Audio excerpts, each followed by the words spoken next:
जल्दी से मैं राजेश जोशी सर को भी शामिल करना चाहूंगा, वरिष्ठ पत्रकार है राजेश जोशी सर। अभी आपने सुना किशोर तिवारी जी को, बहुत वरिष्ठ नेता है, ये कह रहे हैं समय की मांग है। अब कह रहे कांग्रेस क्या कहती है, ये कांग्रेस वाली जाने क्या है।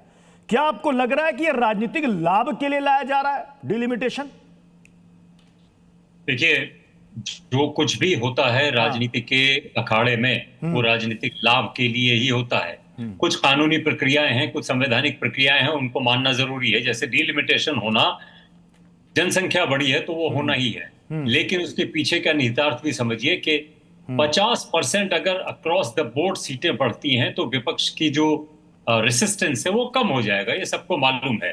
लेकिन उसमें भी एक पेच है। उसमें पेच ये है कि जेरीमेंडरिंग जो होती है, जैसे असम में और जम्मू कश्मीर में जब डिलिमिटेशन हुआ था, जो मुस्लिम डेंसिटी वाले इलाके हैं उनको स्प्लिट करके मुस्लिम इन्फ्लुएंस वाली जो कॉन्स्टिट्यूएंसीज थी उनको मुस्लिम माइनॉरिटी कर दिया, जहां मुस्लिम डिसाइसिव ना नहीं रह पाए।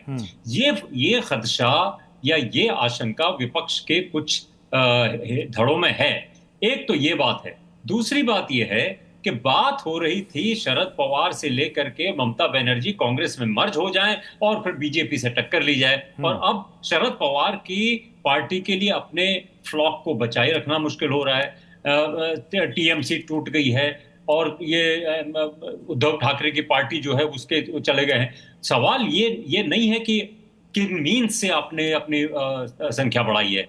सबसे इंपॉर्टेंट चीज ये है कि आप ये डिलिमिटेशन के पीछे आपकी मंशा क्या है। मंशा अगर ये है आपकी कि एक लोकसभा में आपको चुनौती देने वाला कोई ना हो और जो जिस तरह के लेजिस्लेशन आप लाने चाहें उसको उस तरह से लेके आए और बाय हुक और बाय क्रुक लेके आए, तो ये सब चीजें उसी वक्त होती हैं। अदरवाइज बहुत ही सीधे सीधे सपाट तरीके से पिछले बार ही 50% वाला क्लॉज सरकार डाल देती।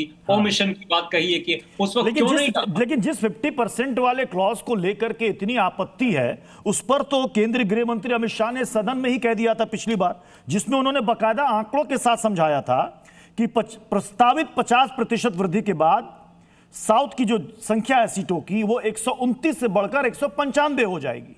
और उन्होंने कहा कि उनका जो प्रतिनिधित्व 23.87%, 816 सदस्य सदन में उनका प्रतिशत, यानी कि लगभग 24% हो जाएगा। वो कह रहे हैं कि जो पहले इस वक्त 23.76% है वो बढ़ के 23.87 यानी कि करीबन 24% बढ़ जाएगा। तो ये जो वो बता रहे हैं नहीं, लेकिन ये तो कह रहे हैं कि संख्या बढ़ रही है।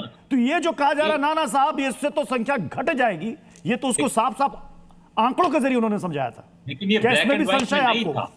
ये ब्लैक एंड व्हाइट में नहीं था, ये सिर्फ जबानी कहा गया था 1 घंटे का समय दीजिए, हम इसको लेके आएंगे। ये जो